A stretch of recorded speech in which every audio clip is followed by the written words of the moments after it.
नमस्कार।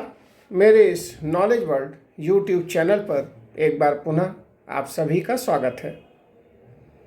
आज हम लोग बीए पार्ट 1 समाजशास्त्र विषय में फर्स्ट सेमेस्टर के अंतर्गत फर्स्ट पेपर में समुदाय की चर्चा को आगे बढ़ाते हुए ग्रामीण एवं नगरीय समुदाय पर चर्चा करेंगे।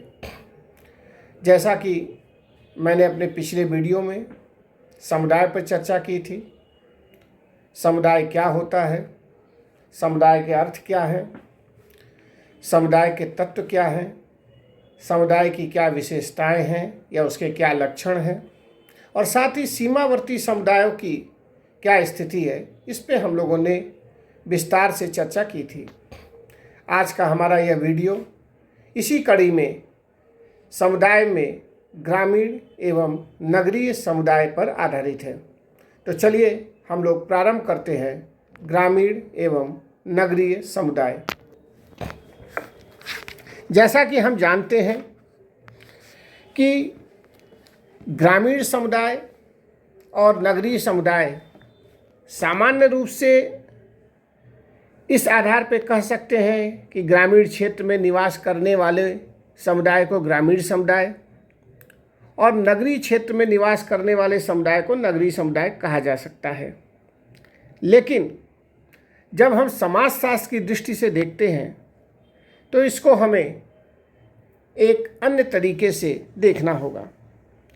सबसे पहले तो हम ग्रामीण शब्द होता क्या है इस पर चर्चा करेंगे। समाजशास्त्र में विभिन्न विद्वानों ने ग्रामीण शब्द की अनेक व्याख्या दी है। कुछ विद्वानों का मत है कि जहां आर्थिक एवं सामाजिक दृष्टि से पिछड़े हुए लोग रहते हैं उस क्षेत्र को ग्रामीण कहा जाता है। दूसरी ओर कुछ विद्वानों का मानना है कि ग्रामीण शब्द उनके लिए उपयुक्त है जहां कृषि मुख्य व्यवसाय के रूप में होती है। इसी आधार पर कृषि और ग्रामीण को एक दूसरे के पर्यायवाची के रूप में प्रयोग किया जाता है। एक तरह से देखा जाए तो ग्रामीण की व्याख्या नगरीय शब्द के विपरीत की गई है, अर्थात नगरीय विशेषताओं के विपरीत विशेषताओं वाला क्षेत्र ग्रामीण है। ग्रामीण को हम लोग जनसंख्या के आधार पर भी परिभाषित कर सकते हैं। प्रत्येक देश में एक निश्चित जनसंख्या ग्रामीण क्षेत्र में निवास करती है, जिसे हम लोग ग्राम, गांव, विलेज इत्यादि नामों से संबोधित करते हैं। यहाँ की जनसंख्या कम होती है। तो इस तरह से कहा जाए कि ग्रामीण क्षेत्र की जो सर्वमान्य परिभाषा या सर्वमान्य अर्थ है वो कहीं न कहीं कृषि से ही जुड़ा हुआ है, क्योंकि कृषि ग्रामीण लोगों का मुख्य व्यवसाय है।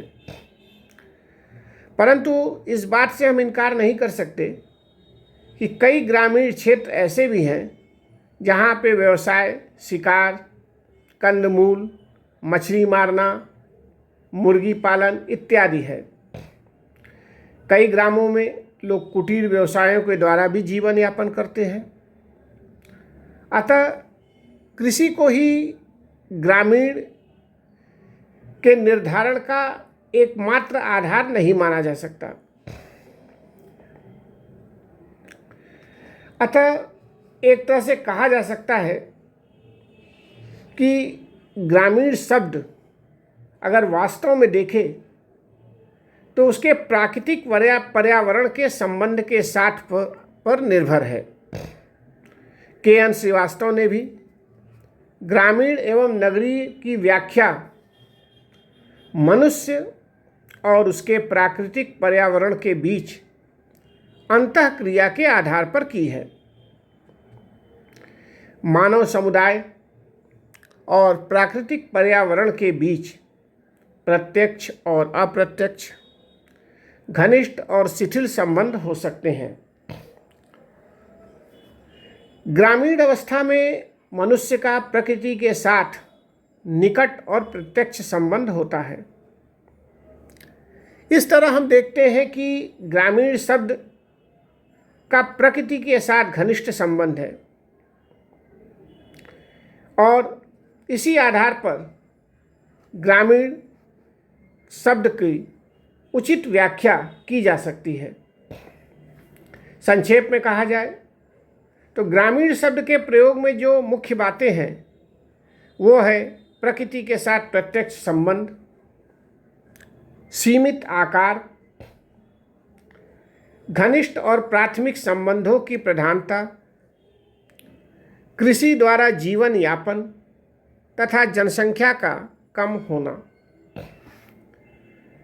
ग्रामीण शब्द को समझने के बाद हम लोग अपनी चर्चा को आगे बढ़ाते हुए चर्चा करते हैं कि ग्रामीण समुदाय क्या होता है। ग्रामीण तथा समुदाय की पृथक पृथक व्याख्या हम लोगों ने पहले की है और इसी आधार पर हम ग्रामीण समुदाय की व्याख्या कर सकते हैं।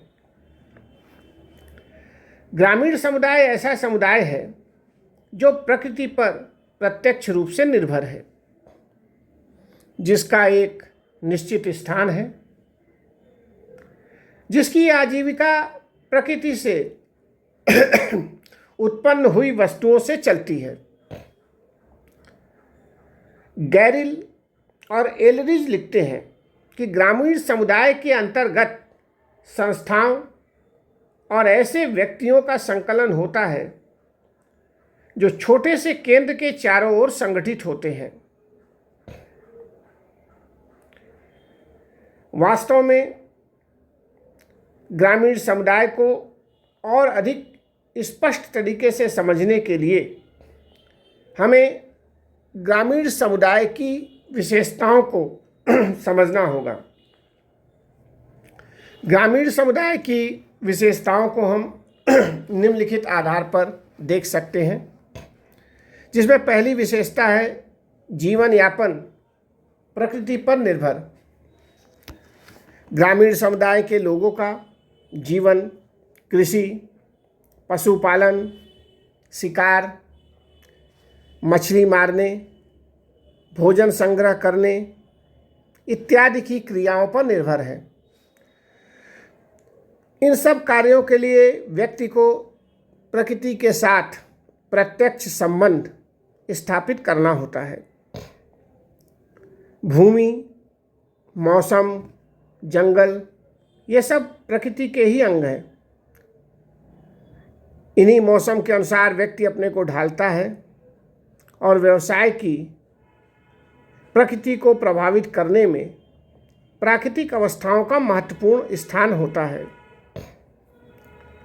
वर्षा, जाड़ा, गर्मी इत्यादि कृषि को प्रभावित करते हैं और कृषि ग्रामीणों का मुख्य व्यवसाय होता है।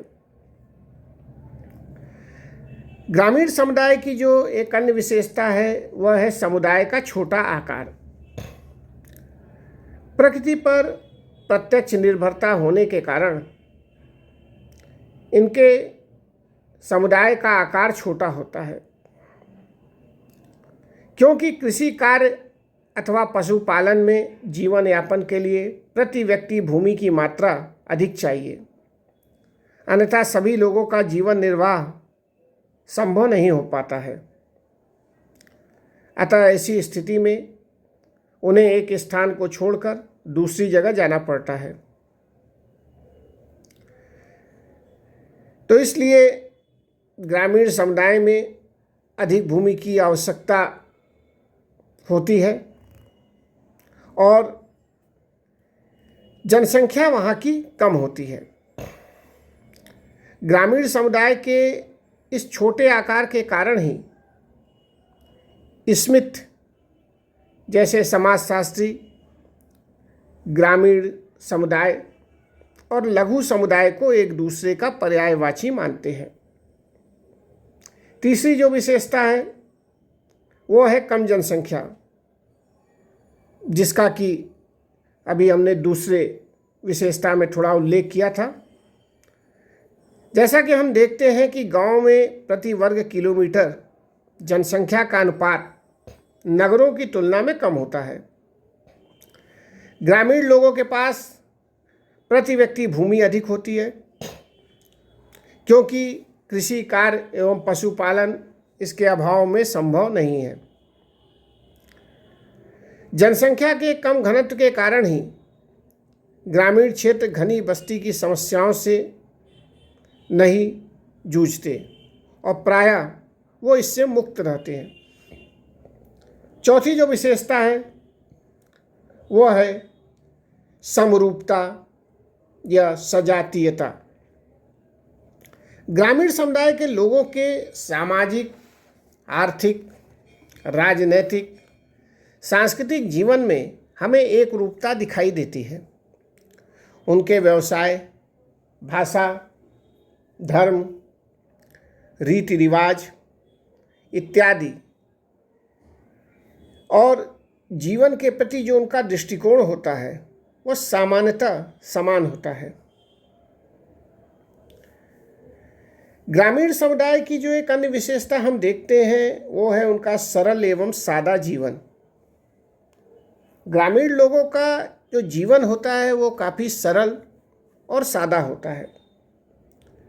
वे नगर की तड़क भड़क, चमक दमक, आडंबर और बनावटी जीवन से दूर होते हैं।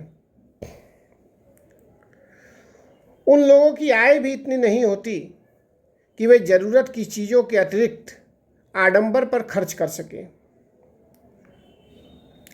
साधारण और पौष्टिक भोजन, शुद्ध हवा, मोटा वस्त्र, विनम्र और प्रेमपूर्ण व्यवहार ग्रामीण लोगों को पसंद है। ग्रामीण समुदाय की एक अन्य विशेषता है कि सामाजिक गतिशीलता का उनमें अभाव पाया जाता है।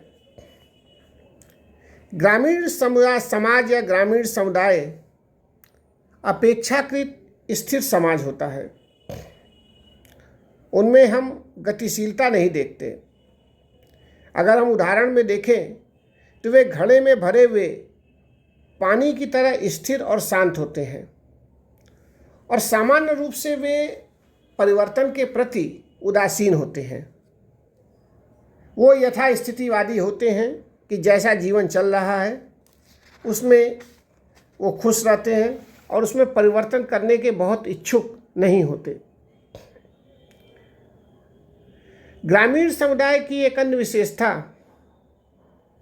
परंपराओं और रूढ़ियों के महत्व से है। गांव में सामाजिक नियंत्रण के साधन अनौपचारिक होते हैं।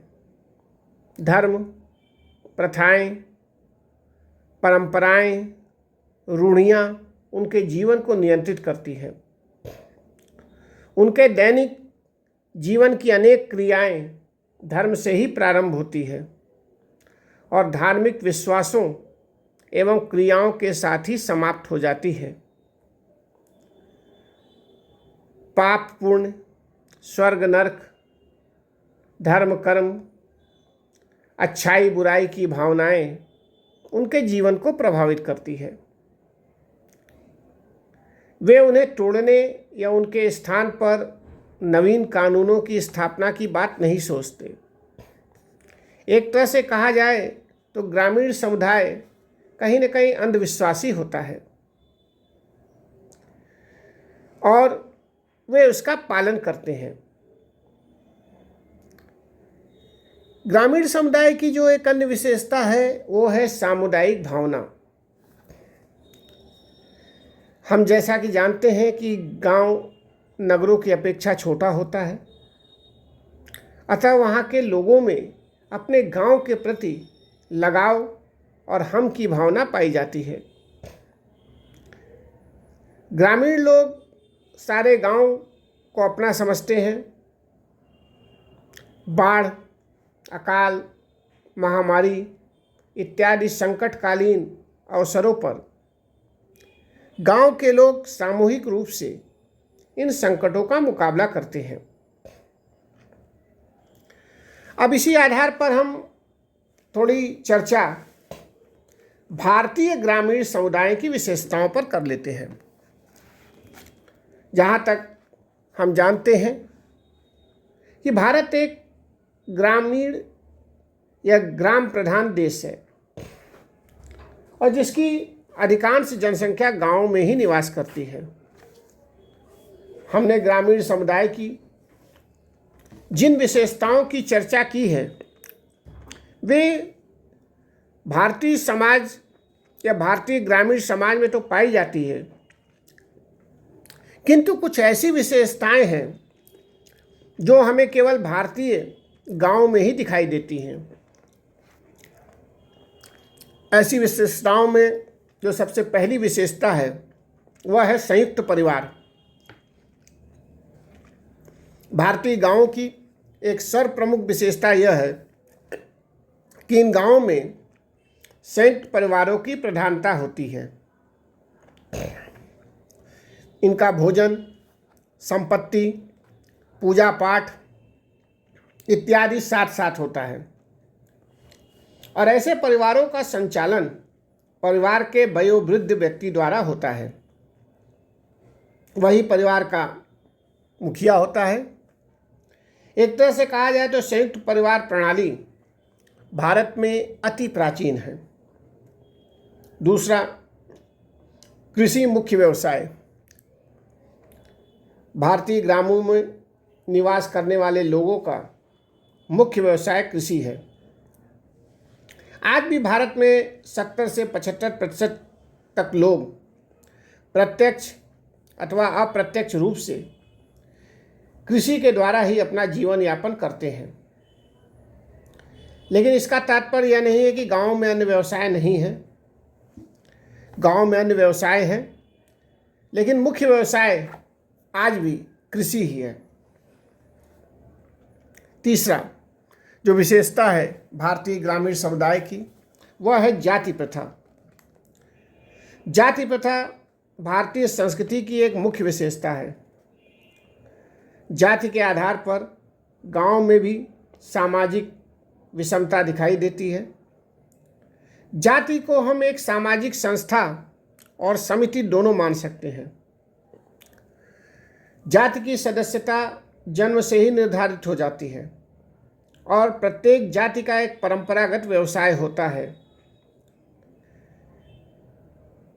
जातिगत प्रथा में अपनी ही जाति में विवाह, अपनी ही जाति की पंचायत इत्यादि होते हैं। यहाँ तक कि जाति अपने सदस्यों के लिए खान पान इत्यादि के नियम भी बनाती है। जाति के नियमों का उल्लंघन करने पर सदस्यों को जाति से बहिष्कार, दंड, जुर्माना इत्यादि की सजा भी भुगतनी पड़ती है। अगला जो भारतीय ग्रामीण समुदाय की विशेषताएं हैं वो है जजमानी प्रथा। जाति प्रथा की एक विशेषता यह है कि प्रत्येक जाति निश्चित परंपरागत व्यवसाय करती है। इस प्रकार जाति प्रथा ग्रामीण समाज में श्रम विभाजन का एक अच्छा उदाहरण प्रस्तुत करती है। सभी जातियां परस्पर एक दूसरे की सेवा करती हैं। ब्राह्मण विवाह, उत्सव एवं त्यौहार के समय दूसरी जातियों के यहाँ अनुष्ठान करवाते हैं तो नाई बाल काटने, धोबी कपड़े धोने, ढोली ढोल बजाने, मोची जूते बनाने, जुलाहा कपड़े बुनने इत्यादि का कार्य करते हैं। जजमानी प्रथा के अंतर्गत एक जाति दूसरे जाति की सेवा करती है और उसके बदले में सेवा प्राप्त करने वाली जाति से भी उसकी सेवा करती है अथवा वस्तुओं के भुगतान के रूप में धन की प्राप्ति या वस्तुओं की भी प्राप्ति होती है। भारतीय ग्रामीण समुदाय की एक अन्य विशेषता ग्राम पंचायत भी है। प्रत्येक गांव में एक ग्राम पंचायत होती है। इसका मुखिया गांव का मुखिया होता है।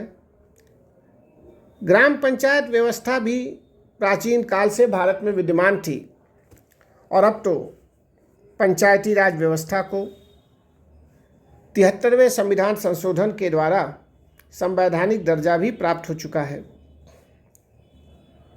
डॉक्टर राधाकमल मुखर्जी ने अपनी पुस्तक डेमोक्रेसीज ऑफ द ईस्ट में पंचायत को मूलतः मुंडा द्रविड़ संस्था माना है। भारतीय ग्रामीण समुदाय की एक अन्य विशेषता भाग्यवादी है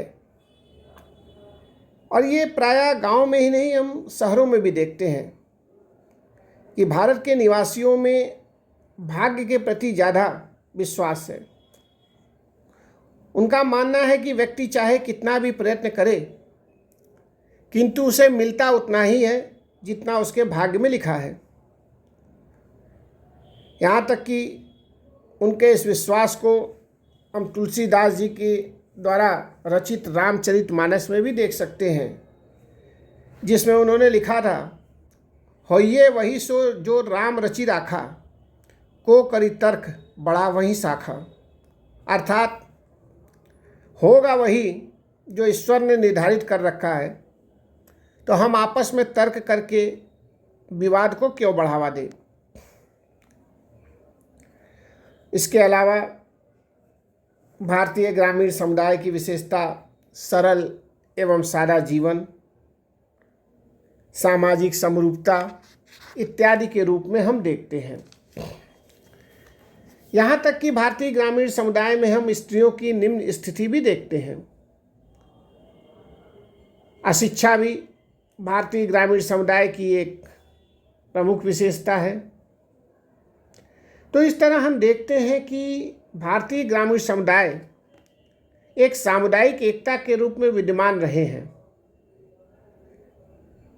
और यहाँ सीमित आय के कारण गरीबी एवं निम्न जीवन स्तर पाया जाता है। ग्रामीण समुदाय पर चर्चा करने के बाद हम लोग अपनी चर्चा को आगे बढ़ाते हुए अब चर्चा करते हैं नगरीय समुदाय पर। नगरीय समुदाय भी सामुदायिक जीवन का एक विशेष अंग है। बढ़ती नगरीय जनसंख्या के कारण नगरीय समुदाय और उसका आकार पिछले कुछ दशकों में काफ़ी तेज़ी से बढ़ा है। नगरीय समुदाय के संदर्भ में हम कह सकते हैं कि नगरीय समुदाय वह समुदाय होता है जहाँ प्रत्येक व्यक्ति यह जानता है कि नगर क्या है, किंतु कोई भी उसकी संतोषजनक परिभाषा नहीं दे पाता। वास्तव में नगर केवल एक निवास का स्थान ही नहीं बल्कि एक विशिष्ट पर्यावरण का सूचक भी है। यह जीवन जीने का एक विशिष्ट ढंग और एक विशिष्ट संस्कृति का सूचक है। नगरों की जनसंख्या अधिक होती है, यहाँ जनघनत्व भी अधिक पाया जाता है, व्यवसायों की बहुलता दिखाई देती है, भोगवाद, भौतिकवाद, व्यक्तिवाद, दिखावा इत्यादि की बहुतायत विशेषताएं रहती हैं। इसके साथ ही इसका जो नकारात्मक पक्ष में दिखता है वह है बेकारी, भिक्षावृत्ति, अपराध, नशाखोरी, वैश्यावृत्ति इत्यादि भी दिखाई देती है। अगर हम कानूनी दृष्टिकोण से देखें तो नगर वह स्थान है जिसे उच्च सत्ता के चार्टर द्वारा नगर घोषित किया गया है। नगर की यह परिभाषा आधुनिक संदर्भ में तो ठीक है, किंतु प्राचीन समय में ऐसा कोई चार्टर नहीं था जो किसी को नगर घोषित कर दे। यदि हम शब्द रचना की दृष्टि से देखें तो शहर या नगर अंग्रेजी भाषा के शब्द सिटी का हिंदी अनुवाद है और स्वयं जो सिटी शब्द है वो लैटिन भाषा के सिविटाज से बना है, जिसका तात्पर्य है नागरिकता। अंग्रेजी भाषा का अर्बन शब्द लैटिन भाषा के अर्बनस से बना है, जिसका अर्थ है शहर। लैटिन भाषा के अर्ब्स का अर्थ भी सिटी अर्थात शहर ही होता है। नगर की परिभाषा जनसंख्या के आधार पर भी की गई है। अमेरिका के जनगणना ब्यूरो ने नगर ऐसे स्थान को माना है जहां की जनसंख्या 25,000 या उससे अधिक हो। भिन्न भिन्न देशों में इसकी जनसंख्या भिन्न भिन्न है। व्यवसाय के आधार पर भी नगर की परिभाषा की गई है। बिल कॉक्स के अनुसार जहां मुख्य व्यवसाय कृषि है उसे गांव, तथा जहां कृषि के अतिरिक्त अन्य व्यवसाय प्रचलित है उसे नगर कहेंगे। इसी तरह बर्गल लिखते हैं कि नगर ऐसा स्थान है जहां के अधिकांश निवासी कृषि कार्य के अतिरिक्त अन्य उद्योगों में व्यस्त हों। इन परिभाषाओं से स्पष्ट है कि नगर वह क्षेत्रीय समुदाय है जहां जनसंख्या की बहुलता और विविधता पाई जाती है। गैर कृषि व्यवसाय होते हैं। श्रम विभाजन एवं विशेषीकरण दिखता है। इस तरह मुख्य रूप से नगरीय समुदाय इन्हीं पर आधारित है।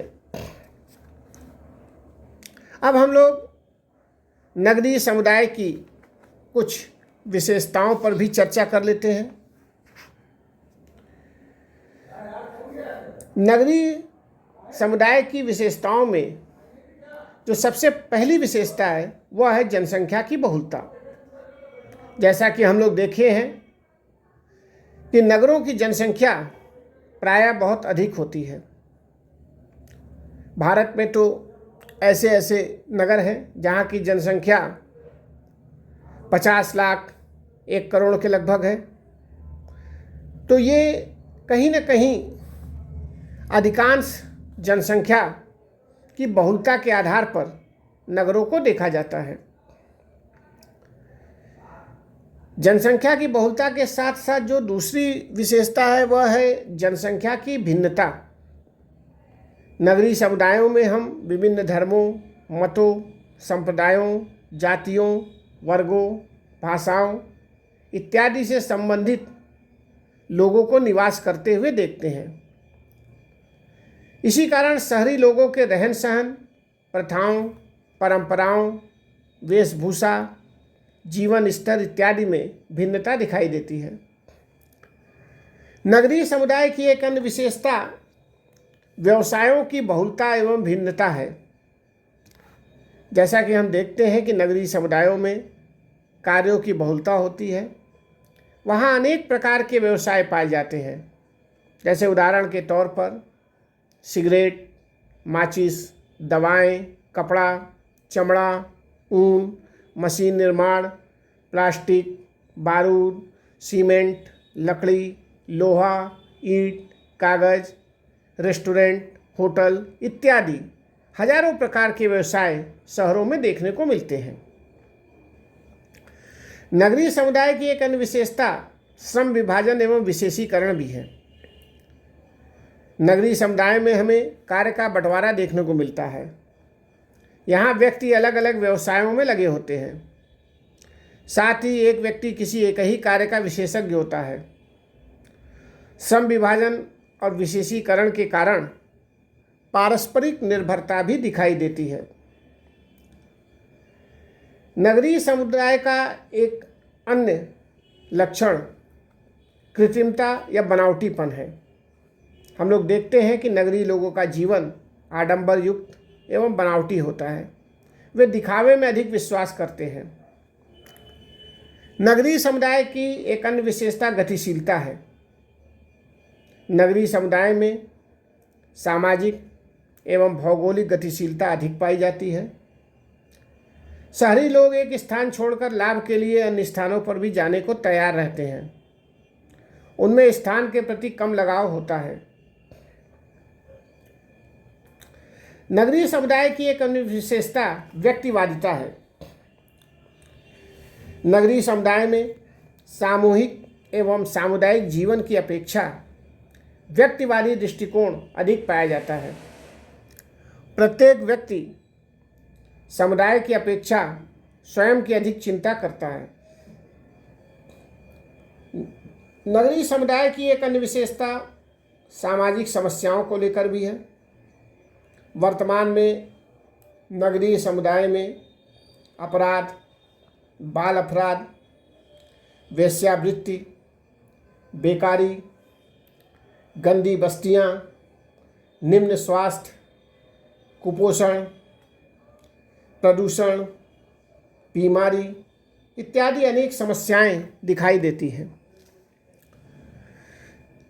नगरीय समुदाय की एक अन्य विशेषता शिक्षा एवं संस्कृति के केंद्र के रूप में भी है।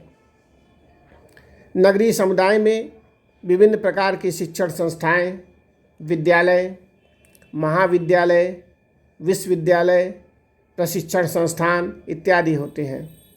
यहाँ तक कि कला, संगीत, चिकित्सा, विज्ञान, इंजीनियरिंग, प्रौद्योगिकी एवं मशीन से संबंधित ज्ञान देने वाली भी शिक्षण संस्थाएं नगरों में ही पाई जाती हैं। नगरों में विभिन्न प्रकार की भाषा, साहित्य एवं ज्ञान का प्रतिनिधित्व करने वाले लोग भी रहते हैं। अगली जो विशेषता है नगरीय समुदाय के संदर्भ में वह है राजनीतिक गतिविधियों के केंद्र। वास्तव में नगरीय समुदाय राजनीतिक दृष्टि से भी महत्वपूर्ण है। नगर में ही सरकार के विभिन्न विभाग एवं कार्यालय होते हैं। यहाँ पर राज्यों की राजधानियाँ होती हैं, सैनिक छावनियाँ होती हैं, विभिन्न राजनीतिक दलों के कार्यालय होते हैं। अतः सरकार एवं राजनीतिक दल भी अपनी नीतियों को एवं भावी कार्यक्रमों को नगरीय महत्व को ध्यान में रखकर ही करते हैं।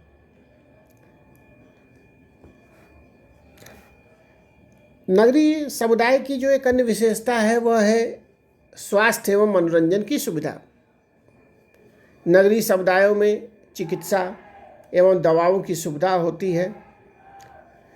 नगर में सिनेमा हॉल, मॉल, टेलीविज़न, नाट्यशाला, संगीत, नृत्य, कला केंद्र इत्यादि के द्वारा लोगों को मनोरंजन के साधन उपलब्ध होते हैं।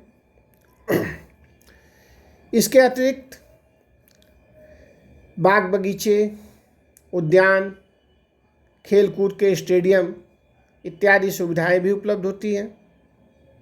इस तरह नगरीय सभ्यता में या नगरीय समुदाय में स्वास्थ्य एवं मनोरंजन की सुविधा उपलब्ध होती है। नगरीय समुदायों की एक अन्य विशेषता प्रतिस्पर्धा भी है। नगरीय समुदायों में गांव की अपेक्षा जीवन के आर्थिक, सामाजिक, राजनीतिक इत्यादि सभी क्षेत्रों में प्रतिस्पर्धा दिखाई देती है।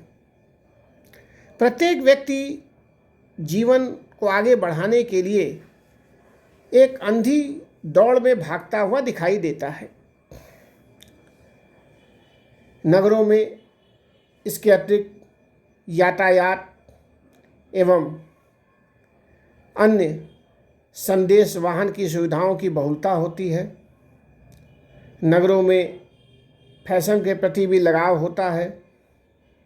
नगरों की अर्थव्यवस्था मुद्रा अर्थव्यवस्था के रूप में भी दिखाई देती है। नगरों में सुदृढ़ प्रशासन होता है। सुरक्षा, न्याय, पुलिस, पानी, बिजली, न्यायालय इत्यादि नगरों में ही पाए जाते हैं। तो इस तरह हम देखते हैं कि नगरीय समुदाय ग्रामीण समुदायों से पूर्णतः विपरीत है। लेकिन जब भी हम समुदाय की चर्चा करेंगे तो हम इन दोनों समुदायों के आधार पर ही समुदायों का पूर्ण एवं सही आकलन कर सकते हैं। धन्यवाद।